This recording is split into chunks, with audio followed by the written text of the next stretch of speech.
Many Magic the Gathering players ask the question, is it worth it to buy a mystery booster box? A product like no other before it. Mystery boosters are 100% reprints from over 40 prior Magic the Gathering sets, with over 1,800 reprinted cards. As opposed to typical reprints, mystery booster cards are presented in their original form. Original frame, original art, original typesetting. Even the original expansion symbol, legal text, and all. So this, along with a few other deviations from the norm, created quite the crowstorm of bad takes and misinformation when mystery boosters were first revealed, which led to a shockingly high number of Magic the Gathering players calling mystery boosters repacks. Quite frankly, this is as ignorant and incorrect as calling an automobile fine Italian cuisine, or calling fetch lands an affordable, highly reprinted Magic card. So allow me to clarify some key concepts and terminology. When you take cards that you or someone else has already opened from old booster packs and then package them again for sale, be it randomly or with some form of cohesion and organization, you are repackaging those already opened cards, and thus the term repack is applied. Yes, products such as the Card Kingdom Lumeria set are repacks because they are repackaging already existing cards. This particular product does so with an organized system of draft mechanics and is essentially a mini cube, but yes, they are taking existing cards and repackaging them, and thus they are repacks. Mystery boosters are printing cards that have previously been printed. The cards are not taken from pre-existing booster packs, but rather they are printed, only the cards existed prior, but they're fresh from the printers. Only instead of designing brand new cards, they're printing previously printed cards or reprinting cards. Reprinting. Reprints. In summation, mystery boosters are reprints. Sets like Lumeria are repacks, and eBay listings that swear to you that the Power 9 and Fetch lands are randomly included in their repacks of unseen, unknown, pre-opened cards are scams that prey on suckers. I hope this has clarified things for anyone still confused. So what we have here is essentially a Masters set, and I'm actually really shocked this wasn't just called Chaos Masters or Cube Masters or Chaos Cube Masters, because the best description that I can give to mystery boosters is that of an intermarriage of Cube and Chaos Draft. This is essentially a Masters set, 100% reprints, but unlike Masters sets, instead of only a handful of cards of value, there's actually an enormous, and I do mean enormous, collection of needed reprints. All while not only maintaining an incredibly enjoyable draft experience, but I would argue exceeding that of most prior Masters sets. And on top of all of that, and I can't believe I'm saying this, but mystery boosters are reasonably priced and being offered in an unlimited print run, meaning supplies should not run out. I'd like to start by examining cost, value, and of course gameplay, while also looking at the differences between the retail version of mystery boosters with their added foils versus the convention version with their playtest cards.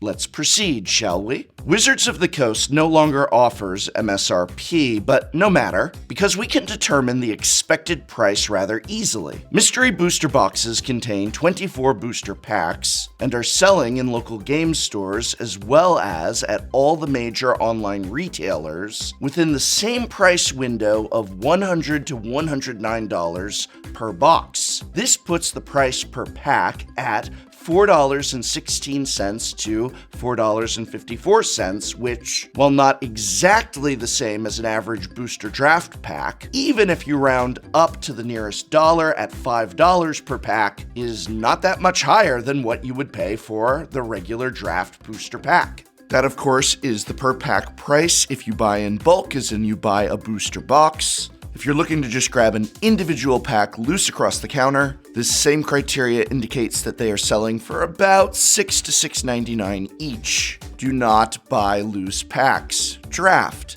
This set is a phenomenal draft experience, but I will get to that in just a moment. Now, while I personally would have preferred and will always advocate for booster packs for specialty sets to have the same price as booster packs from regular draft sets, as we saw with Conspiracy and Battle Bond, I am extremely relieved to see how very close to that price mystery boosters are. In a world of $20 to $30 collector boosters and $10 to $15 Masters set boosters, $4 to $5 and change for a mystery booster pack is extremely welcome, least of all because it means drafts will actually be affordable and accessible.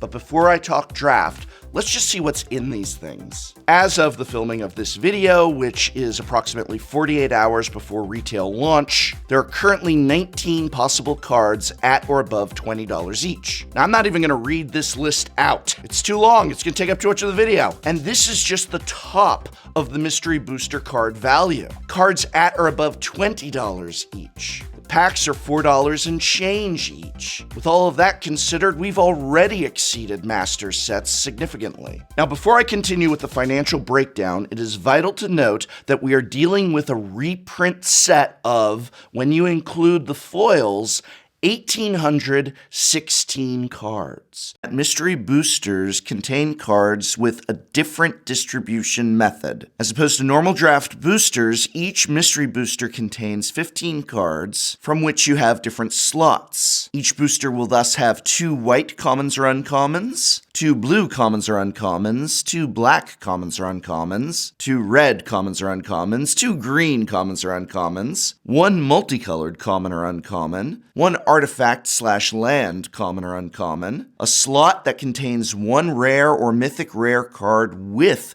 the core set 2015 frame, as well as a slot with 1 card with the old frame, and finally a slot that has 1 of the 121 foils, which are not a part of the 1,600 plus other mystery booster cards. I'm going over all of this prior to the financial section because I would like to stress that distribution of rares and mythics is not the same as in a normal booster pack. Even though you do indeed have a slot for them, in many ways the way that the system of mystery boosters is set up is much more that your percentage of pulling any one card is more like pulling 1 mythic from a normal draft set. This too isn't entirely accurate, and the foil slot does complicate things further. So all of that being said, I need to throw up my hands and take a broader financial look, breaking this down by rares and mythics and foils, trying to get a percentage look, and do the best I can with the numbers through this perspective. So know going into this that as I compare the rares and mythics to other Masters sets, it's not an exact one-for-one in terms of your chances, but it does hopefully give us some perspective. Looking at only rares and mythics, there's 110 out of 239 possible rares and mythics worth the cost of a pack. So let's compare that to Ultimate Masters, which had a total of 29 out of 73 rares or mythics worth the cost of a pack, or 39% chance. And Ultimate Masters had the greatest percentage of rares and mythics worth the cost of a pack, as previous Master sets like Modern Masters 2017 had only 15 out of 68, or a 22% chance of getting a card worth the cost of a pack, which was much more indicative of most Master sets. So here we are looking at a slightly more than $4 a pack product that has a multitude of cards worth over $20, $30, and even $40 each, with the highest possible value card being a $185 Mythic. And you have a 46% chance that you'll get a card in that rare Mythic slot alone that's worth the cost or more. Significantly more, perhaps, than the pack. Versus Master sets, where you had more like a 22% chance at breaking even, and even then you needed a much higher per pack payment in order to play, as it were. Don't even get me started on those $20 to $30 per pack collector boosters of Standard.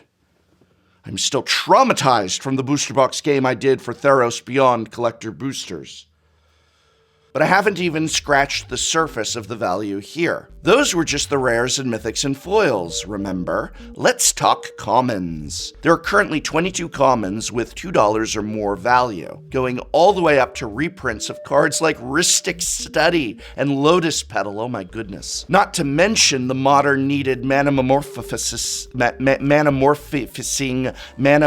time, whatever. That's an $8 common right there. The uncommon slot has $30 cards like Demonic Tutor and $23 cards like Carpet of Flowers, and overall a total of 70. Read that, 70 possible cards worth $2 or more. The value here is intense. Yes, this is drawing from a pool of 7 times as large as a master set, but within that pool is an outrageously impressive percentage of needed reprints. And can we talk about these reprints? Mystery booster packs to me are like a Commander expansion pack. I've heard multiple people in my Magic the Gathering circles all refer to their mystery booster pack opening experience as just pulling card after card where, whether the value itself is big or small, it has a home somewhere in one of their decks. Commander expansion pack, that's a great way to think about it. But it isn't just limited to Commander. There's cards for Modern and Legacy and even Pauper here. Even the $1 quote-unquote chaff makes for nice things to slot into your trade binder. Going all the way back to the beginning of this video, I stand in absolute shock that people were screaming that these were repacks of unwanted cards when even a cursory glance shows this to be one of the most value-packed and reasonably priced Magic the Gathering products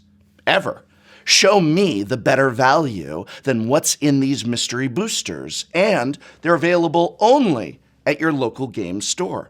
Well, that is not 100% accurate, as there has been a convention version that's been available for draft at Magic Fests for several months now. And that brings us to the next Magic the Gathering outrage that seems to have gripped the superfluously scanning naysayers. The inclusion of foils in retail boosters versus playtest cards in the convention boosters. The convention-only versions of mystery boosters do not contain any foils, and instead, in that slot, contain a playtest card. Playtest cards are best described as perhaps a step even further away from the general rules and decorum of Magic as silver-bordered cards, and are meant as an extremely silly inclusion. Playtest cards are not legal for play in any tournament format other than Mystery Booster limited formats.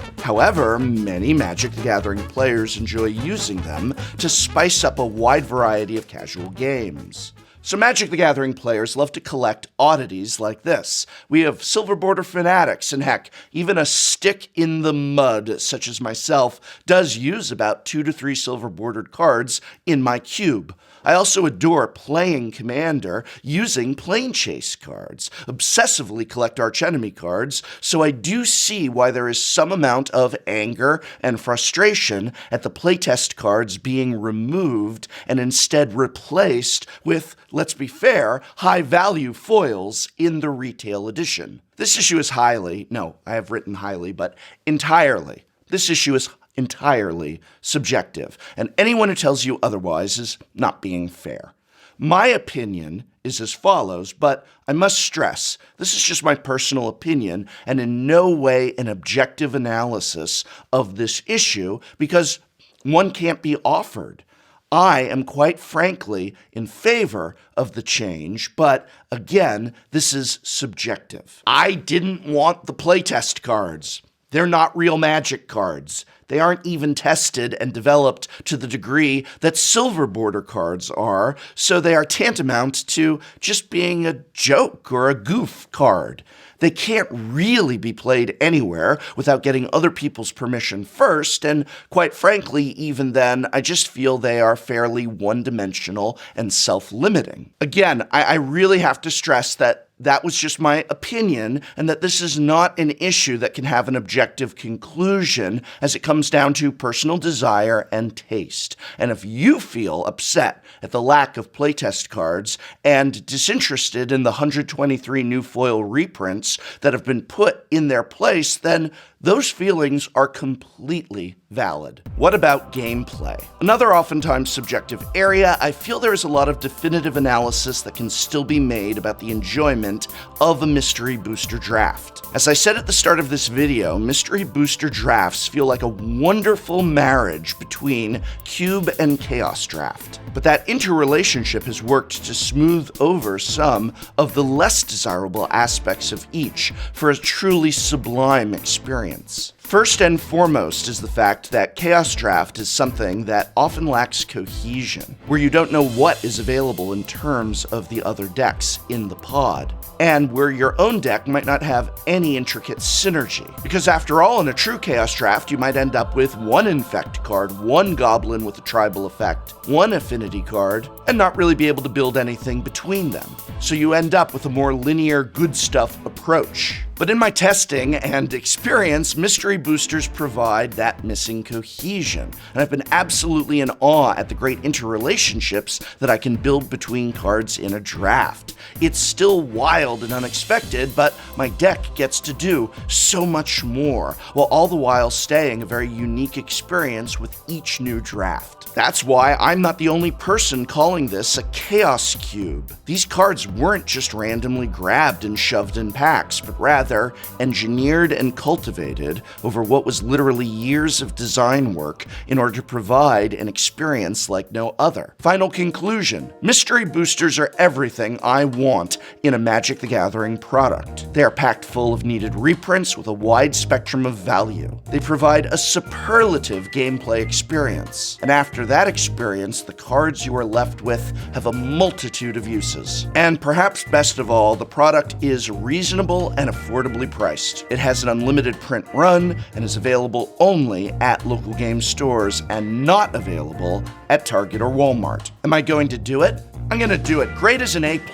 This is what Magic the Gathering products should be. This product is for you. This product is for everyone. And I hope very much that this video has been of some help to you. You can help me out so much just by hitting that like button, just by sharing this video with a friend, by hitting subscribe, and then the bell, and then notify, and then the blue minotaur, and the red key to get the notification 50% of the time. Share with a friend.